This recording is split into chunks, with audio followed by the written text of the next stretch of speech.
नमस्कार, मैं पंकज पांडे, देख रहे हैं आप प्राइम न्यूज और हाजिर हूं उत्तराखंड प्राइम का ये बुलेटिन लेकर। बढ़ते हेडलाइंस के खबरों की और एक बड़ी खबर से कर रहे बुलेटिन की शुरुआत जो है देहरादून से। बीजेपी की प्रदेश कार्य समिति की बैठक शुरू हो गई है। प्रदेश कार्य समिति की 2 दिवसीय बैठक आज से शुरू हो रही है। बीजेपी है वो करके यहां पर बीजेपी के कार्यकर्ता नेता बताएंगे।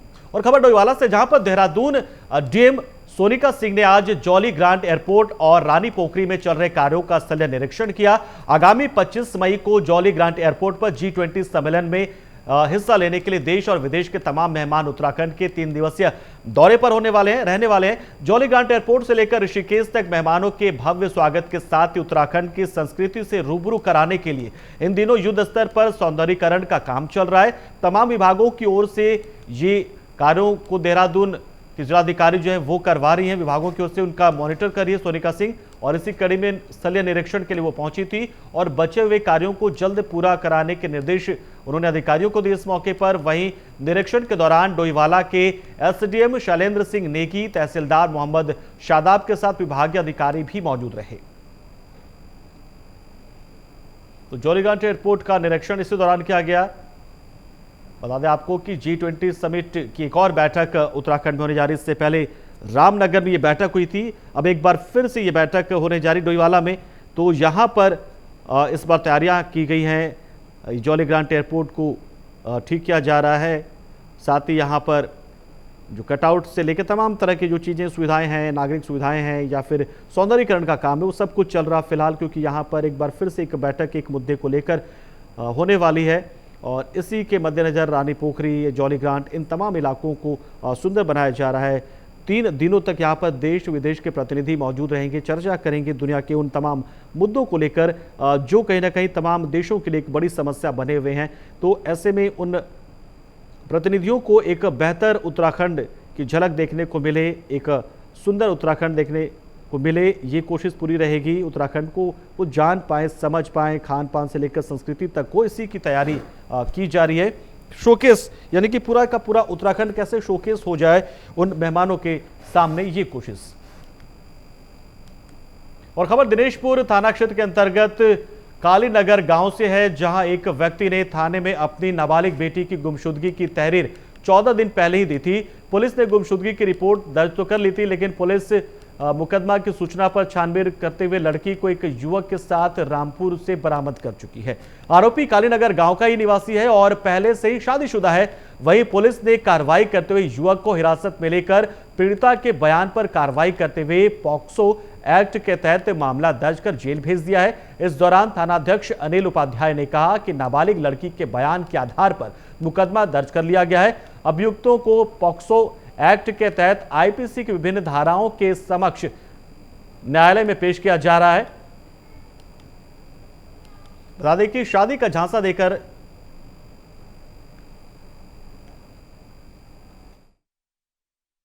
स्कूल क्षेत्र अंतर्गत ये थाने में हमारे को दिनांक 5/5/2023 को सूचना मिली थी कि इनकी नाबालिग पुत्री को कोई भगा के ले गया है। तो इस पे तत्काल हमारे द्वारा एफआईआर दर्ज करवाई गई और 365 आईपीसी में अभियोग पंजीकृत कर विवेचना मनोज एसआई हैं उन्हें दी गई थी। उनके द्वारा सीसी कैमरे और सर्विलांस की मदद से ये अभियुक्त कालिदास पुत्र स्वर्गीय ललित सरकार निवासी कालीनगर थाना दिनेशपुर जिला उधम सिंह नगर को मैं बालिका के गिरफ्तार किया गया है। और बालिका के जो बयान दर्ज करें तो उसके हिसाब से 363, 366 और 376 और 5/6 पोक्सो एक्ट की धारा की बढ़ोतरी करते हुए विवेचना की गई है, जिन्हें माननीय न्यायालय के सम्मुख पेश किया जा रहा है।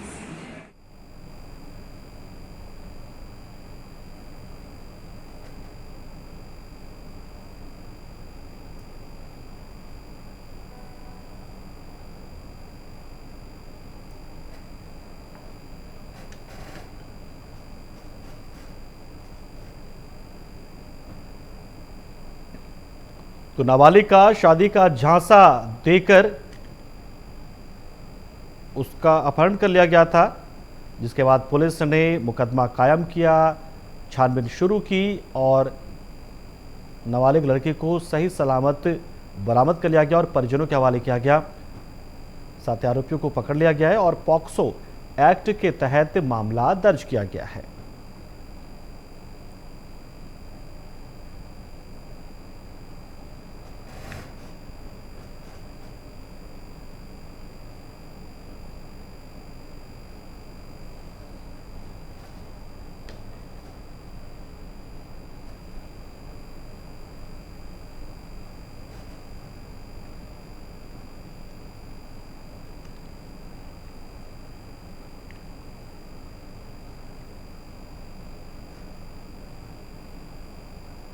करीब 14 दिन पहले की ये घटना है। 14 दिन तक पुलिस खाक छानती रही और आखिर में आरोपी तक पहुंची गई।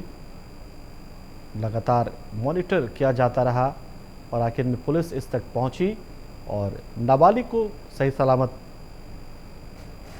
बरामद किया गया और आरोपी को गिरफ्तार कर लिया गया।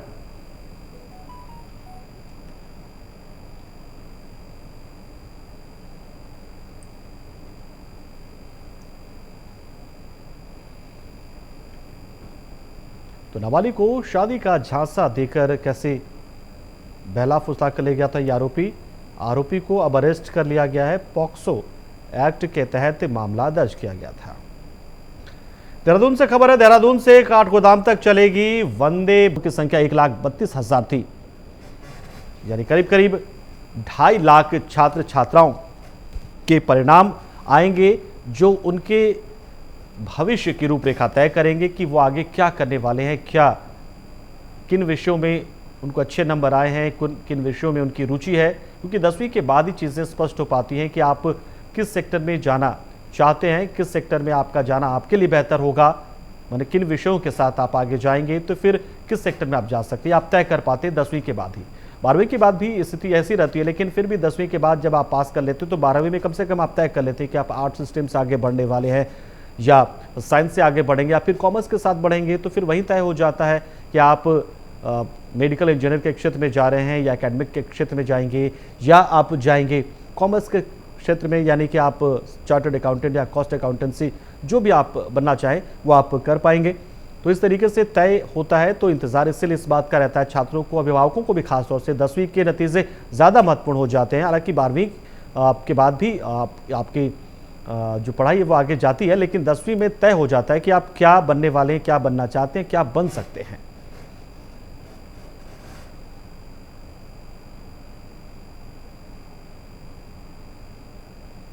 देखिए एक बड़ी खबर इस वक्त आ रही है उत्तराखंड के किसी सीमांत रुड़की में प्रदेश महासचिव विकास त्यागी के प्रतिष्ठान पर कांग्रेस के वरिष्ठ नेता आचार्य प्रमोद कृष्ण पहुंचे, जहां पर उन्होंने कहा कि कर्नाटक की जीत कांग्रेस पार्टी के करोड़ों कार्यकर्ताओं के हौसले की जीत है। उन्होंने कहा कि कुछ दिन से ऐसा लग रहा था कि बीजेपी हार नहीं सकती, लेकिन कांग्रेस ने पहले हिमाचल जीता, उसके बाद अब कर्नाटक जीतकर पूरे देश में यह मैसेज चला गया है, भेज दिया गया है कि मोदी और अमित शाह की जोड़ी को हराया जा सकता है। 2024 चुनाव को लेकर उन्होंने कहा कि बीजेपी चाहती है कि कांग्रेस पार्टी हिंदू विरोधी घोषित हो जाए, लेकिन कांग्रेस पार्टी सभी धर्म का सम्मान करने वाली पार्टी, सबको साथ लेकर चलने वाली है। बीजेपी की कोशिशों को आम जनता पूरा नहीं होने देगी, कांग्रेस का ऐसा विश्वास है।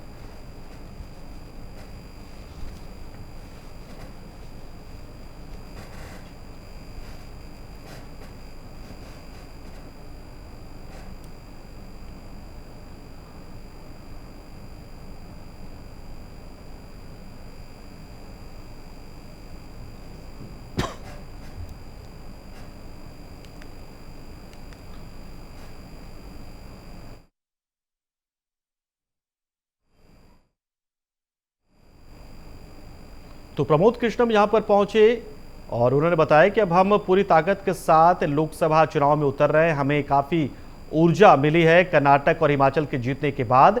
अब लोगों में भी ये भरोसा जगा है कि मोदी और शाह की जोड़ी को हराया जा सकता है।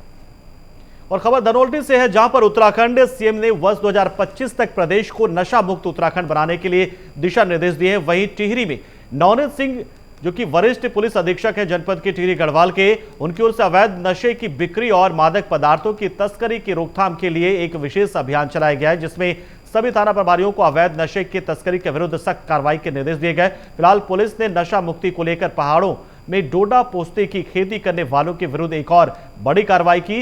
अवैध अफीम डोडा पोस्ते की फसल को नष्ट किया गया।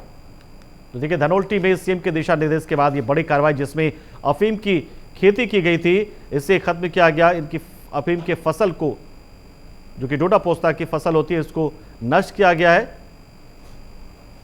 और इसी अफीम या ओपियम, इसी से तमाम तरह के नशा का निर्माण होता है। बहुत सारे मादक पदार्थ बनते हैं अलग अलग लेवल के, कभी चरस, कभी हशीश, कभी कोकीन।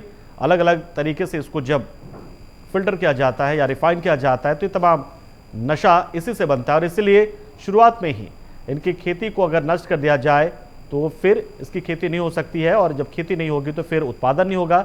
इसलिए पुलिस की कार्रवाई के शुरुआती दिनों में ही, हालांकि दूसरी ओर लगातार जो नशे के सौदागर हैं, जो नशे के कारोबारी हैं, जो तस्कर हैं, उन पर भी कार्रवाई हो रही है, लेकिन नशा का उत्पादन ना हो ये भी एक जरूरी हिस्सा इस अभियान का है। और उसी के तहत ये कार्रवाई की गई धनौल्टी में, जहां पर अवैध तरीके से अफीम की खेती की गई थी। यमुनोत्री धाम की यात्रा में दिनों दिन लगातार श्रद्धालुओं की प्रतिदिन संख्या बढ़ती जा रही है, जिसको लेकर गेट सिस्टम भी लागू किया गया है। सड़क मार्ग से लेकर पैदल मार्ग में रोटेशन व्यवस्था लागू की जा रही है, यानी कि रोटेशन की व्यवस्था लागू होती है। लेकिन पैदल मार्ग में कई पड़ाव इतने सकरे हैं कि जाम की स्थिति बन जा रही है। ऐसे में कई बार धक्का मुक्की की स्थिति भी बनने लगती है। इस तस्वीर को देखकर यमुनोत्री पैदल मार्ग पर भगदड़ होने की मनाही भी नहीं की जा सकती, जिसके परिणाम काफी विपरीत भी हो सकते हैं। यमुनोत्री यात्रा में जितना उत्साह देखने को मिल रहा है, लेकिन ये सकरे मार्ग यात्रा को खतरनाक बना दे रहे हैं। यमुनोत्री धाम से महज 100 से 200 मीटर पहले काफी सकरापन होने से लगातार यात्रियों को की बेतहासा भीड़ यहां पर देखने को मिल रही है। स्थानीय लोग जहां मार्ग को चौड़ा करने की बात कर रहे हैं, तो प्रशासन का कहना है कि स्थिति को काबू करने के लिए और कोई हादसा ना हो, इसके लिए पुलिस जवान को लेकर एसडीआरएफ फोर्स रेलिंग साइड खड़े रहकर यात्रियों की सुरक्षा में तैनात हैं।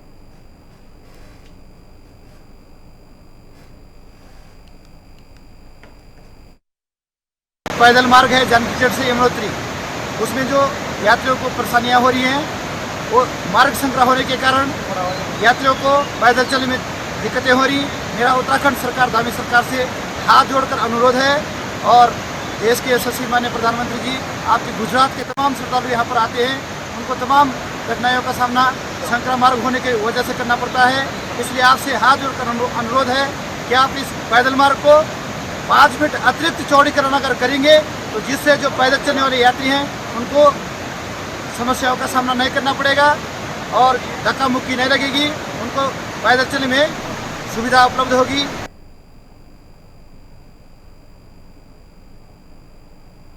तो देखिए, लगातार लोगों की संख्या बढ़ रही है, श्रद्धालुओं की भीड़ लगातार बढ़ रही है और आस्था के सैलाब में, लेकिन एक खतरा लगातार यहाँ पर बना रहता है और वो होता है स्टाम्पिड का, यानी कि भगदड़ का।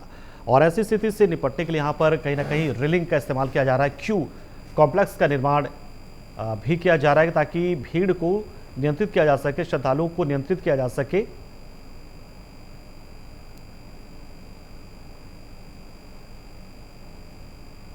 इधर बड़कोट में वाहन के चलते हुए राहगीर से टक्कर हो गई। वहीं बाजार में सड़क किनारे चल रही एक लड़की को वाहन ने टक्कर मारी। हादसे की पूरी तस्वीर सीसीटीवी कैमरे में कैद हो चुकी है। हादसे का शिकार हुई लड़की के सिर पर गंभीर चोट आई है और उसे अस्पताल में भर्ती कराया गया है।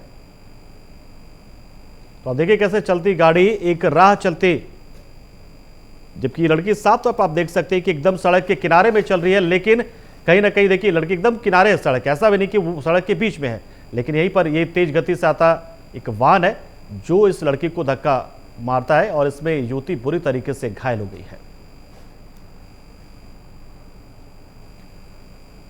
मसूरी धनौल्टी मार्ग पर मसराना के निकट ग्रामीणों ने ग्राम पंचायत की दंपत्ति के जमीन कब्जाने को लेकर आरोप लगाया। आरोप लगाते हुए हंगामा किया और पुलिस से शिकायत कर कार्रवाई करने की मांग की। वहीं मौके पर सैकड़ों की संख्या में ग्रामीण एकत्रित हुए।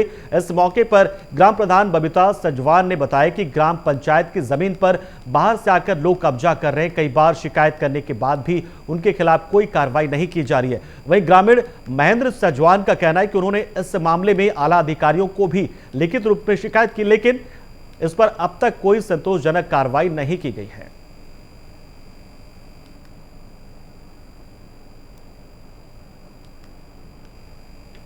लगातार 5 महीने से राजस्व विभाग को भी जा चुके हैं, जबकि 5 महीने से हमारे पे पूरे डॉक्यूमेंट हैं।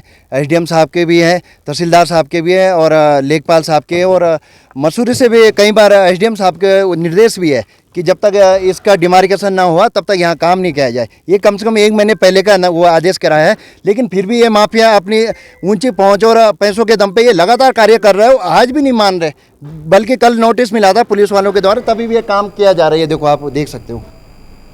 और उत्तराखंड प्राइम के इस बुलेटिन में अभी के लिए इतना ही, लेकिन खबरों का सिलसिला प्राइम न्यूज पे लगातार बना रहेगा, तो बने रहिए आप हमारे साथ। नमस्कार।